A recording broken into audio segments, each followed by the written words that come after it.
Hey everyone, this is Keenan and Lester. We just wanted to jump into our feed, considering that our school, UNLV, was in the news last week because of a tragic shooting that took the lives of 3 professors. Yeah. And we wanted to let everyone know that we are okay, we are safe, and to update you a little bit about our connection with the school, which we brought up several times on the podcast.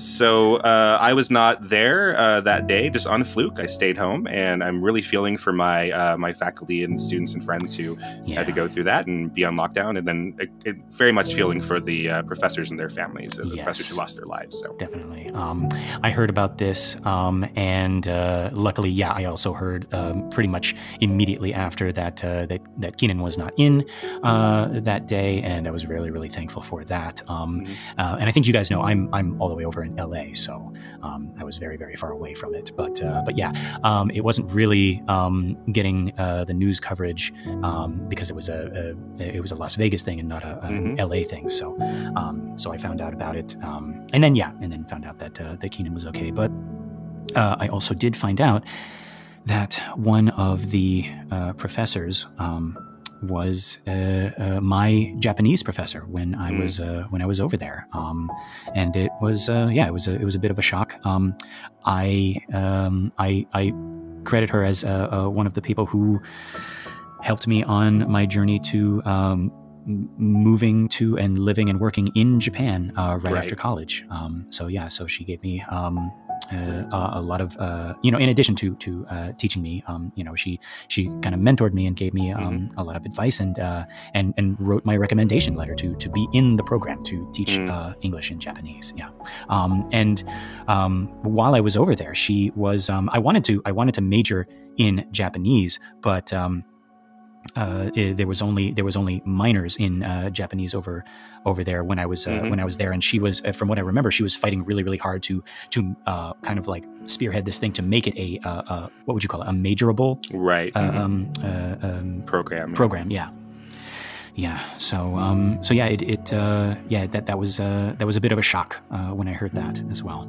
Yeah, I'm really sorry about that, Lester. And we're both teachers now, and we send students off, and we're not always sure, whether what we do matters. And then, we're reminded of this with other professors that you haven't talked to her in, many years. Yeah, but she had, had such this positive impact in your life. And I'm hearing from other students who have interacted with the 3 professors who were murdered as well. So Dr. Takamaru and Dr. Chang and Dr. Navarro. Yes. We just wanted to jump in and let you know what's going on there, because we are very proud of being UNLV Runnin' Rebels, and we talked about that several times on our show. And I'm really sorry for you, Lester, and for all my students and friends and faculty who were there that day. Where I normally record the show from in my office, you can see the building where the shooting was. If you know where to look and crane your neck a little bit. So my window looking out of the courtyard is right there. So it's just been a very, very odd week, and we're taking some time to heal, but just want to let you know where we are. And we had some questions about whether or not to do the show, but take a week off or anything. I think Keenan and I agree. It's like one of the things that kind of gets us through things like this is finding joy wherever we can, and talking together and laughing, and So we just wanted to let you know, we try to keep personable on our show and not be, just Wikipedia bots and just repeat things. We try to. So that's what's going on with our life this week, and we just wanted to share that with you. Like if anybody out there, is going through, some stuff, feel free to, to reach out, because that's the kind of community that we want, is, not just, it's like, well, we're making jokes and cracking, like gags and stuff like that, but like we want to be.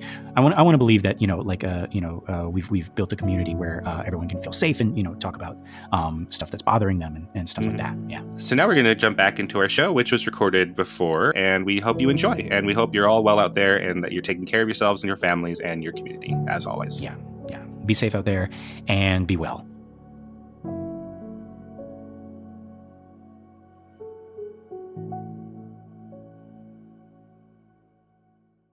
Coming up, what an excellent day for tap water.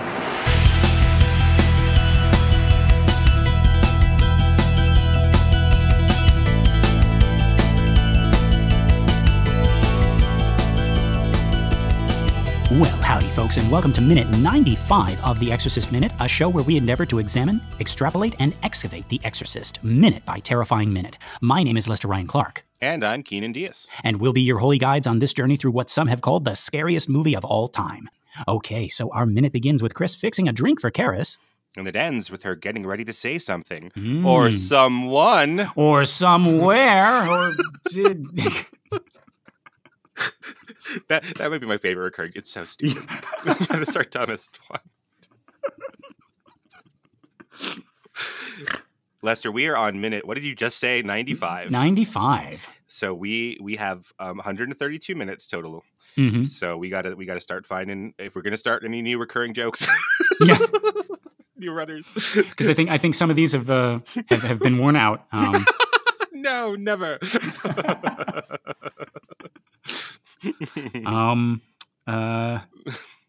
That's me. We already did that one. Okay. Jeepers Creepers. Anyway. Oh, wait, the holy water should be named Holy, the water. Holy water. Hey, it's me, Holy. Oh, that's what you mean. Okay, yeah. Well, my little friend here says you're not a demon. Yeah. Isn't that right, Holy? Well, actually, I'm his brother, Tappy. Why do they call you Tappy?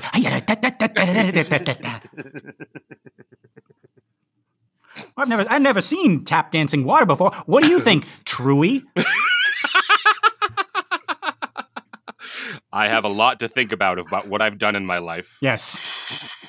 I'm just going to sit here on this wall, and all I ask is for some goddamn peace and quiet.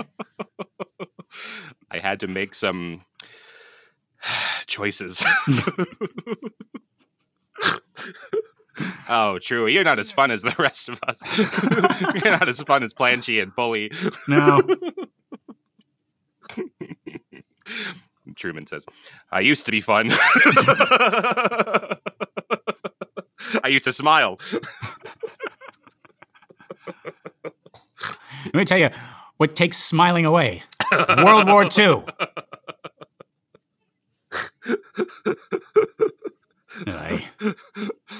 All right. Okay, all right. Yes, folks, but let's get back to the top of this minute. So Karras has asked for scotch with water and ice, and as Chris begins to pour the scotch, we cut back to Karras, and I know I sound like a broken record at this point, folks, but once again, we got Karras staring into the abyss. This is probably the most obvious one we've seen because he's seen, well, what has he seen? He's seen some pretty crazy stuff up there, but if he goes by the findings of this little science experiment, nothing supernatural. And he is sitting with that revelation now. Is he sitting like this now because maybe the experiment didn't go precisely as planned? Like something unexpected happened up there and he has no explanation for it? And now whatever he's feeling about it, like he's got to explain that to Chris. Yeah, well, he has to figure out what he's feeling first, right? Yeah, but he's very abyssy. Yeah, he's sitting on this couch, and I mean, he doesn't. So, like, it's a little bit like the Kinderman scenes we talked about, right? Where, like, okay, Chris is behind him, so Kinderman can sort of kind of drop his act a little bit. We see what he's really like. But Karras is doing that. This is what Karras is just really like. She can't see his look of like absolute like lost. Like like you don't like not even like. We've said, like, sometimes they're looking at nothing in particular. Like, I don't know if he's even thinking anything here, right? Like, he's just gone. It looks like he is completely shut off. Yeah. Like one of those ladies at Bellevue, right? Like, he's just gone. And he, he doesn't have that much time, right? So, I mean, like how long does it take to fix a drink or whatever? So he's dropping that, but like, she's going to turn around in a second. And catch this, Jimmy. Be careful. This is not, I would not want anyone to catch me having these thoughts or lack of thoughts the way that Demi looks right now. Yeah, that doesn't look like a look that you can like get out of quickly. Right. That's like you are so down below the surface. You got to swim back up before you like. It's not like she's going to turn around and he's going to like change real quick. Like that's something you got to be like, sorry. I was. Yeah, and I do like now that we had Father David Mowry come on and talk about how priests in the professional world deal with their collar. I do like the shot that he does, but he is a professor and a father. What Father Mowry says is like not take the collar out and put it somewhere, but keep it pretty close to you, and sort of has turned it turned himself off duty a little bit. Yeah. What did Father Mowry call it? It was like parking the car in the garage or something like that? Exactly. Yeah. Yeah, I like that. So, okay, but this look, Keenan, is this because he didn't see what he wanted to see? Or is it is it because he's right or is it because he's wrong? All right. Well, I was going to save this a little bit, but I think but I think you're getting to the heart of this, right? I think that Karras we didn't know it. He was keeping things from us a little bit, I think. Like, he was beginning to believe that Reagan was possessed, is what I think was happening. And now he has to admit that, okay, that was wrong. Like, the other option is that maybe he didn't think that he wasn't beginning to think she was possessed, but he was starting to believe that the only thing to help this girl was the exorcism. Right. And now he doesn't get it, right? So he was rooting for the exorcism either because she's possessed or because she needs it psychosomatically. Right. Either way. Yeah, either way. So he's starting to believe in that. And he's trying to find this, right? You're trying to build a case and you're trying to find the evidence to take to the church to get the approval for the exorcism. Yeah. And now he doesn't have it. And so maybe he didn't even know that himself, right? He didn't even recognize that. What was I hoping happened up there? Was I hoping to reveal that this little girl really was possessed by a demon? That's insane. What am I anymore? Like, what is this? No, that's a really good point. Like, because there is a we don't realize what we've been hoping for. Like it right. He might not have realized what he was hoping for until he lost it. Right. In that moment upstairs. And no, you're absolutely right. It seems like I go both ways on this. Like like on any given day, I'm like, is he in despair because she's not possessed? Right. Or is he? Well, okay, let's break it down because I'm remembering that shot of him right after he sprinkles the holy water. His arm is still up in that pose, right? And he sees her reacting on the bed and he knows that it's fake. Right. And so like right there, you can say, okay, it just hit him. This is all fake. This is not what it appears to be. Right. Blatty says in the book, like this wonderful line, he says, he suddenly saw wine turning back into water. Oh, jeez. Right? And I can see it's like that's the moment. Wine turning back into water is when Captain Howdy reacts to the fake holy water, right? And so this could be in response to, like this look right here could be in response to that. But then what happens right after that is Reagan starts speaking in tongues. And it's a weird language that obviously it affects him enough to where he needs to turn on the tape recorder and hold the microphone closer to her. So it's not like, I feel like Karras would be able to tell if it was gibberish. It's like, okay, this is just gibberish. This girl is playing. I just sprinkled her with fake holy water. Like, I'm not even going to bother recording this. Right. It shook him enough to where he moved the microphone closer. So now he's sitting here. He's got this look on his face. Is it because of the fake holy water, or is it because of the thing that happened immediately after? Like, is he? Because it could be either way. It could be like, oh my God, like it all just like fell apart up there, and this is really just a sick girl, and I have to relate this to Chris, or what just happened up there? Yeah. Like with the backwards talking. What he doesn't know is backwards talking, but you know. Yeah, Father David was sort of arguing that he might, right? That it would be that he might recognize that as backwards talking. But you know, one thing else that I don't think we covered up in the previous minutes there is that you know, she's saying Merrin, right? Yeah, right. Yeah. We hear like Merrin, something like that, and it's so interesting, right? This is a hard movie to unsee and think about, like what you're supposed to think of the first time you're seeing it fresh. Once you've seen it and you figure out its mysteries, right? Like that says Merrin. Do we know Father Merrin's name in this movie so far? I don't believe so. No, I don't think so. Not yet. Right? Yeah. So because he again, like he's not. He is the man in khakis. That's it. At the very beginning, right? He's not of the movie. Yeah, he's not like what's that you say, Father Merrin? Yeah. Who used to do relief work in Africa or whatever. He doesn't say that, right? He's in Iraq now, digging up tombs. He just wrote a book. Yeah, we don't get that exposition. You mean The Exorcist? Father Merrin, The Exorcist?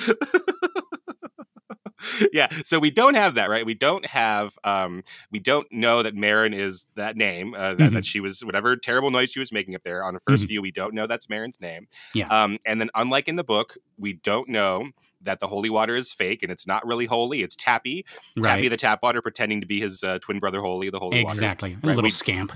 We don't know that. I'm a scamp. That's me. Yeah, so we don't know that. Howdy's getting jealous. He's like, that's my line.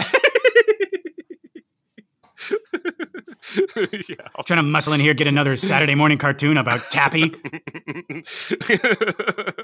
He's just water. There's nothing to him. He's not even blessed. But yeah. So like, what are this first viewing through? Right, we don't know anything in the shot of Karras except perhaps that he's just freaking exhausted. Right, like he's just seen some things. Yeah, so it's really it's hard to unsee the movie once you've seen it. This one particularly. Right. Yeah.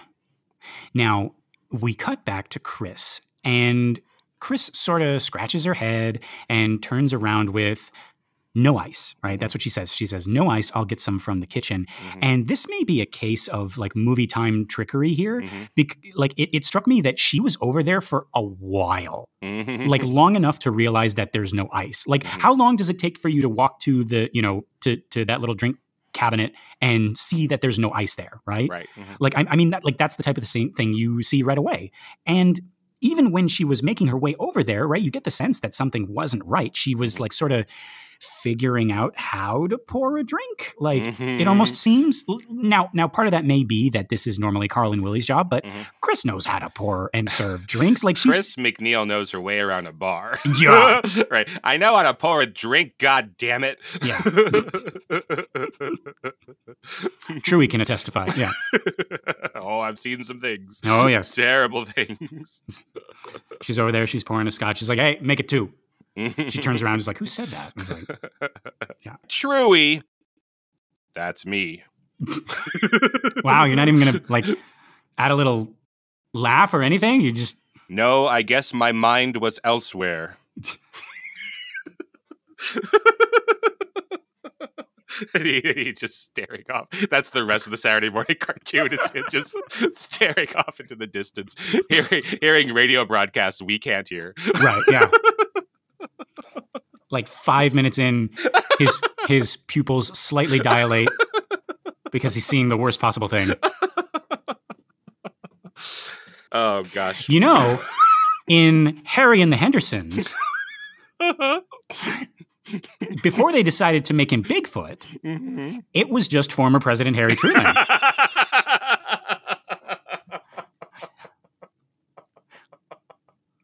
That John Lithgow hit with his car, right, while walking in the woods. Where, yeah, he's hiding from society and the great burden of what he thought he had to do. Shoot it, Dad!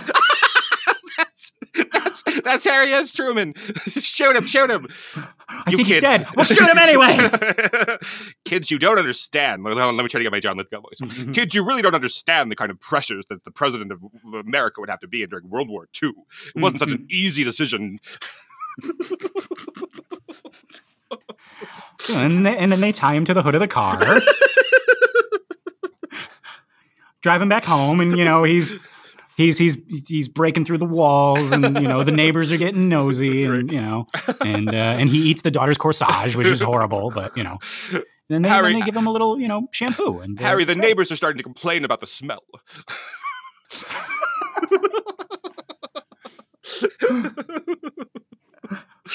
And like in the end, they bring him back to the woods, and we all know that scene. We remember, right? Like he goes in there, he says goodbye to the family, to John Lithgow's family, and then as he's walking into the woods, a whole bunch of other dead presidents come out and sort of welcome him back into the fold, and then they all just kind of like wander back into the woods. That classic family movie. Daddy, was Harry a good president or a bad president? Well, it's very complicated.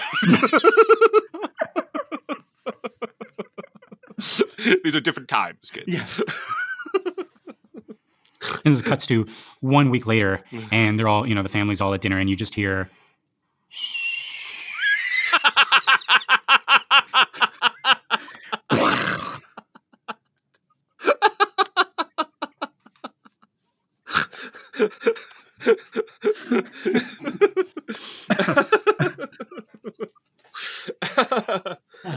All right, well. Yeah. Sorry to spoil Harry and the Hendersons. Harry S. Truman and the Hendersons. Yeah, Harry S. Truman and the Hendersons. Oh, God. Well, do you know the most complicated thing about Truman's legacy, Lester, is that his middle initial S doesn't stand for anything? Oh, really? Yes, it's just an S. Wow. So... I've heard of people doing that. But not people you trust with atom bombs. No. Where's that S? Secrets, that's what that is.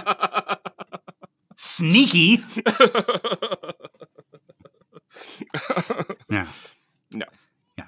You know, John Lithgow played FDR. Oh, he did? And what? Yeah, he did. It was like oh, shoot. I don't know the title. That's okay. Yeah. Oh, man. Yeah. Well, he was good friends with Harry S. Truman, yeah. Yeah. All right, just to avoid letters. It is Truman truly is a very complicated figure, right? Obviously, the atomic bombs are awful. There's debate about whether people, like how much people at the time really believed and that was the only solution or not, but that was killing civilians and not military targets, etc. But he had the Marshall Plan. He rebuilt Europe. He rebuilt the relationship with Japan, etc. It's complicated. It's very, very complicated. Yeah. But he did murder FDR. Yes. Yes. That is documented. That is true. Right. Yeah. With stars in his eyes. I'm going to be a great big star. I'm going to be the world's biggest star. As the assistant president. We have to move on from Harry Truman. That's what he said to the American people after. Right. Right. Let's stop asking these questions. Yeah. Some things were done. On both sides, everybody. On both sides. Which is actually true. The Japanese were incredibly guilty of war crimes, et cetera. It's complicated. It's complicated, kids. No more questions until we get back home on this road trip. Yes. About Harry, our good friend Harry. He could be our good friend, and he could have done some monstrous things. And I just don't want to talk about it anymore. That's John Lithgow, right? Yeah. That's John Lithgow. Thank you. Yeah. Sometimes dead is better. He plays that character in the remake. Okay. I was just like, that's not John Lithgow. It is Lester. Yeah. Okay. In the Pet Cemetery. Sometimes dad is better. Yeah. Yeah, he's that guy. I have no idea how much of this we're going to keep in. Do you think it's complicated? It is. It's extremely complicated. This is. I don't know what I would have done. Can any of you out there say you wouldn't have dropped the bombs? You know? No. That is a legitimate question. That's what I tell my students. I was like, I wouldn't want that job. Right. You know? Right. Exactly. Very much like, a certain podcast host who's like, how much of this do I keep in, and how much of this do I cut out? Like, because the Harry Truman and the Hendersons thing, that is funny. That's funny. Yeah. I don't know a lot. That's funny. I may not know a lot, but I know what's funny. Harry S. Truman. They teach him to bathe. He brushes his teeth, I think, right? And they're like, Harry, you're doing it. Harry, you're doing it. You're cleaning your teeth. Yes. Oh, my God. I'm trying to think of more Harry and the Hendersons. We don't. Yeah.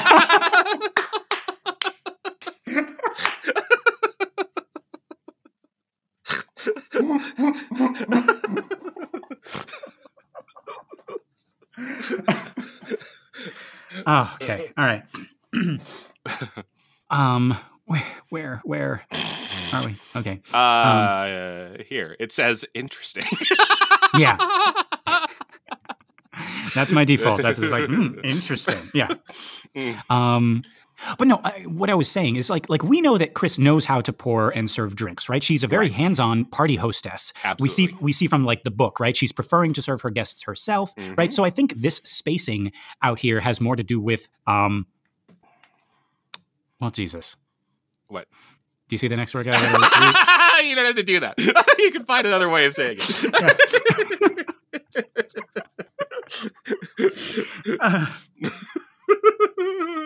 Okay.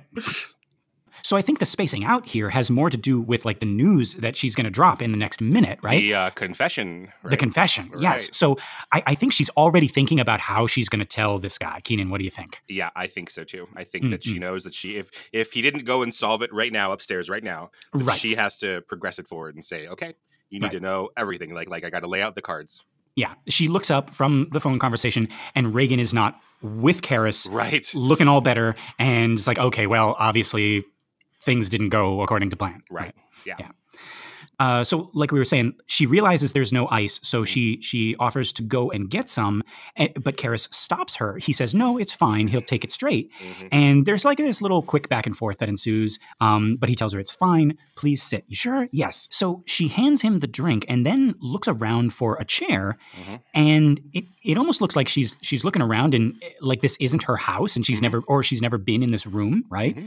But like she is all the while like scratching the back of her head, right? I imagine it's like I've been in this room 100 times, but I never thought I'd be in here with like a priest talking about demonic possession of my daughter, right? Yeah. Now, I went back to see exactly what chair she chooses. Keenan, am I mistaken? There's no chair where she eventually sits down. Like just a few frames ago, we saw the whole couch that Karras was sitting on with plenty of space, but we also saw like the whole area in front of the couch where she's sitting, right now. Yeah, there's nothing there. Let me look at this actually. Yeah, she comes over. Yeah, you're right. No, you're right. That's very interesting. Like we don't think about it necessarily. I didn't notice that. But yeah, she sits on the floor essentially. Yeah, she sort of like sinks down as if she's like maybe sitting on her knees on the floor. Right. Which we've seen her do at her party. Right. But that's kind of, everyone's drinking and there's a lack of chairs, right? Like it's an intimate, like, hey, let's all, just kind of like huddle up. Fun. Let's be a little kind of hippie-ish, right? And have a little. Yeah, that's really interesting. But again, it does. I know I'm sort of jumping forward to the next minute a little bit. But yeah, but it puts her in that position again where she is confessing. She's like, facing him but lower. So it just feels like, right, like I'm lower than you, Father, and I have sinned, right? Yeah, she's literally kneeling on the floor in front of this priest. Right. Yeah. And yeah, like what strikes me is that we don't draw attention to it at all because like you would think that like Friedkin would be like, oh, I want this shot. This is like a really good, like, picture's worth 1,000 words type of shot where we have her kneeling. We don't see, it's just close up on them. We don't see them, like we don't draw back and see. We don't go back to the wide shot, right? Which we do at the party. We have a wide shot where you see they're on pillows on the floor and that kind of thing. Yeah, that's really interesting. So now we cut to an over-the-shoulder, over Chris's shoulder, and we get this striking shot of Karras, talking about shots here. I feel like we've shot Jason Miller in this exact pose before. Does it feel like that to you? It feels, I'm remembering, I'm pulling up previous, because it feels like when he has his confession essentially at the bar to Father Birmingham, and we have a very similar thing. But now I'm looking at that. He's on the other side of the frame, but right, that one similar. He's like... Yeah, that one, like he's I'm thinking of, it seems like it's not like a completely profile. It's still he's turning towards us a little bit, but it seems like when he's talking with Kinderman and you got Kinderman in the foreground and him in the background looking at Kinderman. Do you remember that that shot? Yeah. So it seems a little bit like that. But yeah, so Karras asks, "Where's her father?" Chris answers in a whisper, almost a sigh, right? Says, in Europe. We see Karras's eyes shift away again. He's thinking, and then he looks back. Why do you think that's an important question for him to be asking? I think whether he is fully convinced of it or not, he is trying to get himself back on the track of divorce has affected this girl's brain. Right. And... Or I mean, he might not even know about the divorce.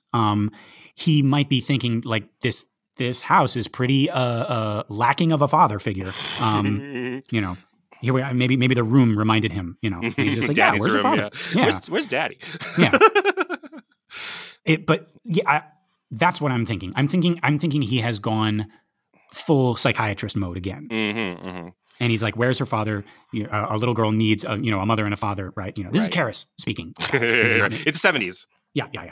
Well, one of the things, since we started talking a couple of minutes ago, or maybe 24 minutes ago, I guess, Mm-hmm. about like Reagan as an anti-Christ figure, like sort of a reverse Christ figure, right? Where she's going to start being in these crucifix type poses, and we're going to have sort of the opposite of stigmata, right? That are sort of protruding from her, and all of that sort of thing. You know, a function of the Christ figure in literature, if you're just saying like, okay, we're using a Christ archetype, not necessarily the religious idea, right? Right. Is like awakening salvation other people, right? Doing some sacrifice for themselves there.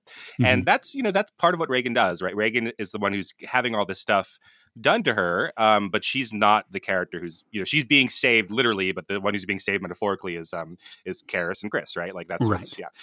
So in many ways, she is kind of a reverse Christ figure, and to remind us at this point that, you know, we have again, not a literal but a metaphorical Christ, you know, virgin birth, if you will, where we have this father Howard who isn't around, and Chris is the single mother who is raising this Christ child, right? And just reminding us of that, like the lack of the father here, and this mother who's doing both, you know, puts that in that realm of she is the not antichrist in that way, but nega Christ or something, right? Where she's or bizarro Christ. Bizarro. That's for you Star Trek fans out there. Yeah, exactly. Or you C-Lab fans. Bizarro. Right, exactly. But yeah, happening. Exactly. Yeah, but she's like the opposite. She's doing a lot of things that are like Christ's story, but not, you know, she's not the Christ. Right. And maybe Karras could be like, this is like because of the absence of the father, possibly. Yeah. Now, yeah, so he's thinking for a little bit, and then he looks back and he says, "Have you told him what's happening?" Reagan's father, he means. And he sort of nods as he says this, which I think is like he's indicating that's the problem here, is the absence of the father, right? And to this nod, she shakes her head, right? She says no. And on that no, on that shake, we cut, and now we can see her eyes. And she knows exactly what he is getting at here. And she is saying, no, we're not going down that road.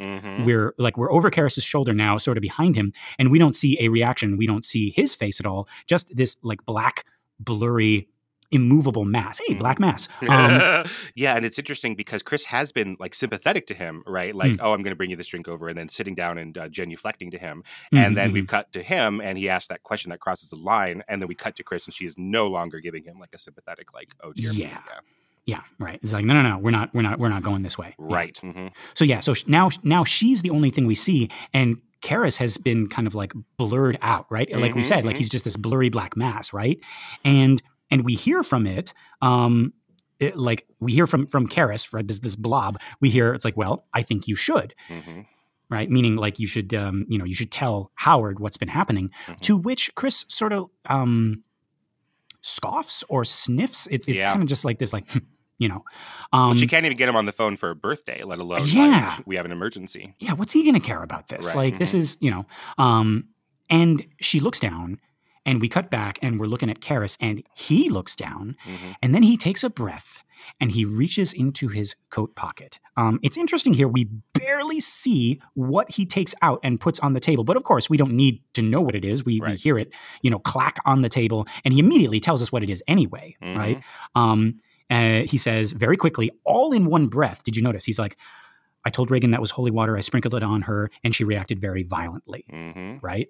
It's like all of that in one. It's like, I'm going to tell you this. And then there's this pause, a long pause, right? He's looking at her and he says, it's tap water. And this here is the first that we're hearing this news as well, folks. Like, what? Tap water? Like, we just saw all that stuff. Yeah.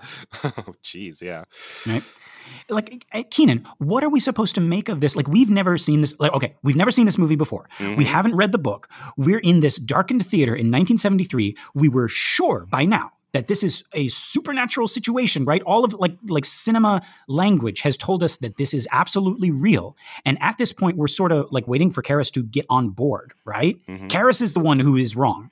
But it feels here, like, he just proved us wrong. Like, what do we as the audience think of this? Yeah, it's really crazy. We're like, are we supposed to go, maybe I'm wrong. I mean, maybe it's not a devil, or it's not a demon. I don't know. Would that be at that point when you're watching it, be like, oh, this movie's going to cop out and it's not going to be real, right? Because to your point, also in if you've never seen this, then it's not TVYNS, the version you've never seen. So we've never seen this original. If we've never seen this, it's not the version you've never seen. Right. Yeah, I just want to make that very clear. Come with us, folks. Follow us. Right. We know what we're talking about. So we don't have, for instance, Pazuzu faces hanging out over Captain Howdy faces on the stove, right? Right. Like, we don't have that. So there's probably even less indication. So are we wondering, oh God, is the movie going to cop out? Is this just about psychosomatic troubles, like what? I wonder. Would you be like, don't do that? That's going to piss me off. Yeah. This movie turns out to be all in her head, right?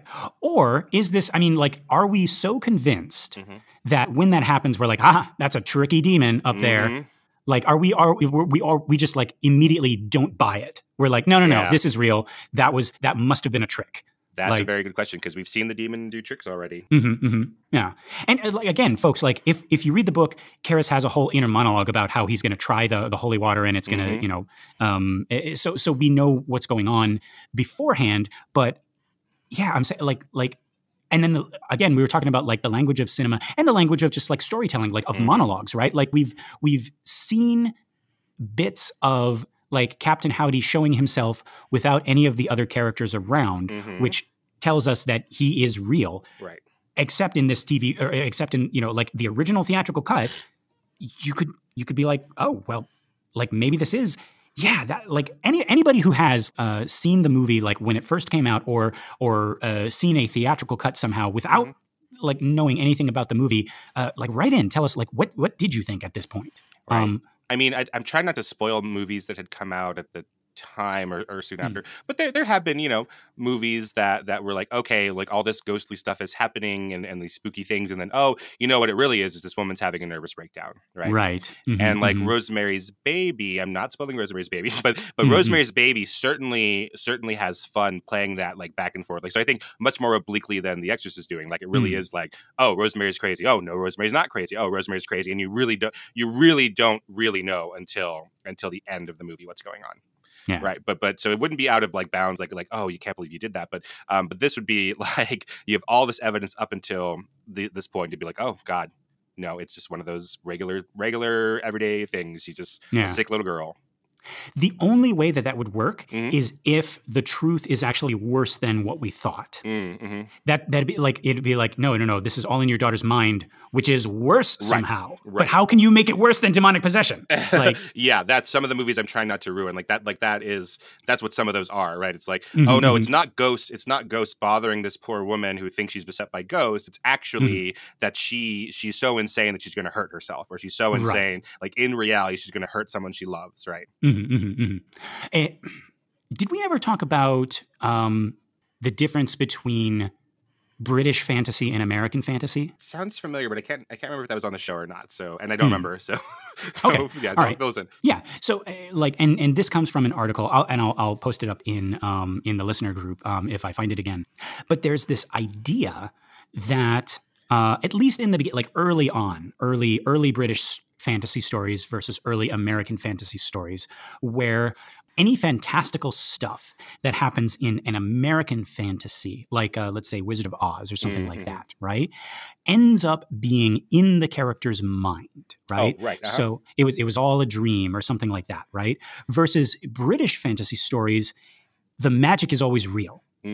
Right? You go to the fantastical place, and the fantastical place is objectively actually real. So Alice goes to Wonderland. Wonderland is real. Wonderland is real, but Oz is in Dorothy's mind. Yes. In the American Disney Alice in Wonderland, it implies that Wonderland is not real. So right. But that out, right? by an But exactly. the American but like, audience, right. adapted by an American company, right? Right. So yeah, that made me, and obviously, right, it isn't, like point for point, right? There are American stories and there are British stories that like have transcended that, but like there was this article that kind of talked about how, one of those differences is, and I guess because American fantasy is based more in realism, and it's more like America is a much younger country, and it's just like trying to survive and trying to make their own way and all this versus. The Britons have like their roots in King Arthur and the Druids and these old quote unquote pagan religions and things like that are kind of like influencing their stories and everything like that, right? You have Merlin and King Arthur and and all those things. Yeah, I could also imagine an argument being that like because of the puritanical nature of American religion, right? That it is like, okay, well that all that fantasy is well and good. But like if we're talking about magic and what the real the reality of the situation, that there's only one God, ma'am, as Captain America says. He doesn't just like that. Yeah. And then I can also imagine, America prides itself as being a fantasy land of some ways, right? Like this is the place where you go to solve all of the woes of the old country and all that. So why would you need to have Oz when Kansas is even better? There you go. Yeah, that's I didn't even think of it that way, right? Yeah, I was thinking of the other way. Like when you brought up the Puritans, I was like, it's like we don't have time to think about dragons. We don't have enough food for the winter. Right. Exactly. Yeah. We don't have to fight orcs because we're fighting the people who are already here. Absolutely. No, you're right. Absolutely. Yeah, we see ourselves constantly as like, okay, if things don't work out in England, we can come to Massachusetts. If things don't work out in Massachusetts, we can go to Illinois. If things don't work out in Illinois, we can go to Oregon. And we're always like there is a place just around the corner in the American consciousness that is Oz. Yeah, yeah. And I can't like even then, like they cannot help but insert a little bit of fantasy into it. It's like, it was like Mrs. Old Mrs. Gulch. Jesus. Old Mrs. Gulch, she must be a witch, right? I saw her reading a book that was not the Bible, right? The devil is real and he walks among us, and there's a little bird that whispers in this old man's ear, and that's how he knew my cattle would die, and right? So even in that thing, like they can't. I think that's just human nature. We have to paint these fantastical shadows around us because because life is just so glum and dreary, and like, how are we going to, you look out onto the American wintry hellscape wasteland, and it's like, yeah, witches, the devil. That makes this a little bit more. That adds a little bit of color to this, you know? Right. Yeah. And something I could do about that, because if this wintry cold stuff, I could get a cure against the devil or against the witches and the warlocks or whatever, right? Because I can't yet warm the planet by 4 or 5 degrees centigrade and make winter less unbearable. Yeah. My children can do that. Right. With hairspray and...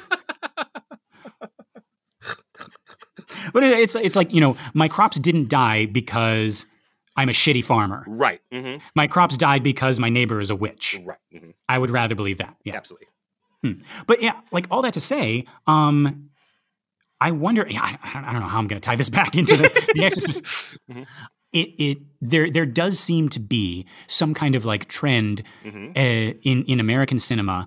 I mean, maybe the book Oz was like objectively real. I can't remember. Exactly. Because she goes back a couple times, and right. Then we have going to further generations where it's not through the main character's point of view of anything. Right. But like would you agree with me, Keenan, that there does seem to be some kind of like period in American cinematic history where like no, let's not fly into fanciful distraction. Let's say that this was all a dream. Yeah, I completely buy that. I think there's something there for sure. And we could say, I mean, like it goes back again to Stephen King's version of The Shining, where the ghosts are objectively real, right? And Stanley Kubrick's, where it's like Jack Torrance could just be a crazy guy, right? And that which is even worse, right? Right. And that's what I'm saying is in that movie that works because Jack is scarier, I think, than Stephen King's ghosts. Because Jack is your father. Because Jack is your father. That's terrifying, right? That your father is coming at you with an axe, not a croquet mallet, Stephen King. What are you doing? I've never been afraid of someone holding a croquet mallet. It's a roque mallet. Because right. But your dad is bigger than you, and now all of a sudden he doesn't like you, and that is very scary. That's terrifying, right? Yeah. And so I wonder, 1973, we're watching The Exorcist. Is this one of those again where it's like she's not possessed by a demon, she's possessed by something worse, right? Trauma or something like that. You know, it was like what is Howard's relationship to her? Is there something like darker than a Captain Howdy? Yeah, and that's what Kubrick's Shining is, right? Yes, you start to question whether like he like Jack potentially is dealing with the trauma of just being an abusive alcoholic father who broke Danny's or dislocated Danny's shoulder once, right? And then that trauma of him being traumatic makes him insane to the point where he's just completely out of control as an abusive father. Yeah. Which is bad enough without ghosts. So I can see Friedkin. I mean, I don't think that's what he's doing here, but I can see like audiences thinking, oh, is Friedkin about to pull a Stanley Kubrick who I don't know who that is because I haven't seen that yet because it doesn't exist yet. Right. But yeah, just to say this one last time, in the book, we know going into that scene upstairs that it is tap water. Right. Yes. But in the movie, we don't. So it must feel like pulling the rug out from under us. Yeah. Okay, so back to this minute. Karras has just revealed that the holy water is not holy water, it's tap water.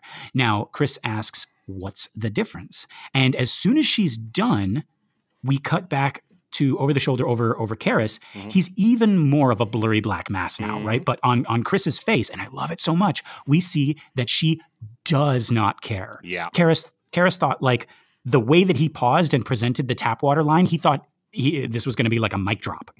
Chris does not care. Like we said in previous minutes, like she is done playing around. Her mission is clear, and anything that comes to her now is just more information to be used, right? Tell me the difference between holy water and tap water, right? It's like the scene in Aliens where Ripley's talking to Hicks, right? Explain these guns to me. Show me everything I can handle myself, right? But unlike Hicks, Karras is not playing along, right? Like he's either missing the subtext or he's choosing not to see it, right? He goes down the other path. He says holy water is blessed, and that doesn't help support a case for possession. Right. But it's interesting, like she doesn't care about the difference between holy water and tap water, which if it's holy the holy water or tappy the tappy water, right? Because for her there is no holy water, right? That is not a thing. Right, holy water doesn't exist, so it is like what are you even telling me, right? Like I'm not going to start believing in holy water for you just to make you feel better about not coming downstairs with a fixed daughter for me. Yeah, my favorite, like and we're gonna get to this in the next minute, folks. But like in the reading, right, when he says this line, holy water's blessed, she's like, well, mazel tov, father, I'm happy for it. She's a little bit more feisty in the book, right? This shot of her is just like I'm not joking around here. I'm not going to quip or anything. Like, what are you why are you bothering me with this even? Yeah, right. Yeah, but we can see as he's laying out this new obstacle, right? Because again, that's what this is to Chris, right? It's not an end per se. This is an obstacle. That's what like Karras thought. Like, okay, we can't have an exorcism because mic drop. This is tap water, right? And she's like, well, dang, another thing in my way. Right. Right. And like, but like in the face of this new obstacle, Chris now has to play a card that she was hoping she wouldn't have to play. And we can see in her face, like as she looks away, right? She licks her lips and then she sighs. Yeah, she's gonna have to tell him the thing that she's been hiding, the thing that she's been dreading, right? And again, if you read the book, this has like been on her mind ever since it happened, right? Like this is the thing that she's been terrified of anybody finding out. She's gonna have to tell this priest in this confessional like pose that she's in. Right. Tell him what? We're just gonna have to wait and see, because that is the end of this minute. Keenan, before we leave on this cliffhanger, is there anything else we missed? Yeah, Harry Truman didn't even want to be president.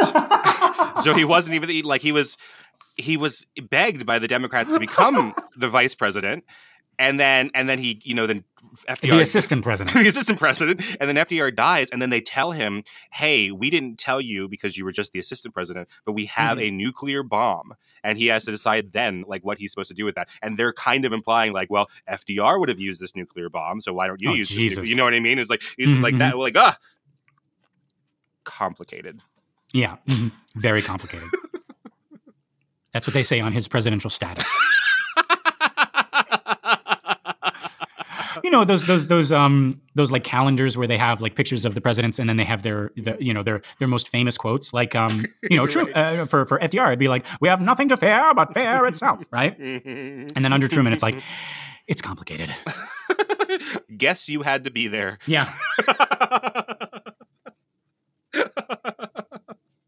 All right. All right, folks. This has been another excellent Exorcist Minute. I've been Lester Ryan Clark. You can reach me on all the socials as Lester Ryan Clark. And I've been Keenan Diaz, and you can find me on Instagram and Letterboxd as Howdy Keenan. Yeah, we got our listener group, Compelling Conversations. Go check that out and request to join, and we'll let you in here with us.